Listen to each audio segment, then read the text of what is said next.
Hey, wisdom seekers. Imagine if, instead of being divided by our differences, we focused on the shared humanity that binds us all. The reality-based movie The Intouchables beautifully embodies this idea, blending real-life inspiration with lessons that echo the teachings of the Stoics: compassion, resilience, and unity.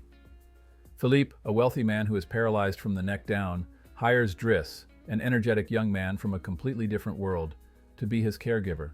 At first, their worlds clash, one shaped by refinement and privilege, the other by hardship and humor.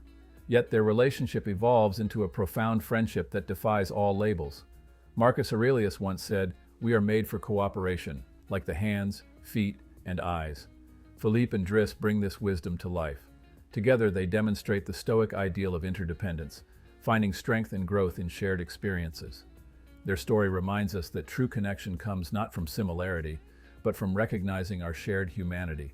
It's a masterclass in compassion and resilience. The Intouchables isn't just a movie. It's a reflection of Stoic values in action. It shows us that despite life's challenges, there is beauty in connection, strength in unity, and joy in shared laughter. If you want to see Stoic wisdom unfold in an inspiring and heartwarming way, this movie is a must-watch. Like and subscribe to The Heroic Stoic, and let's grow wiser together.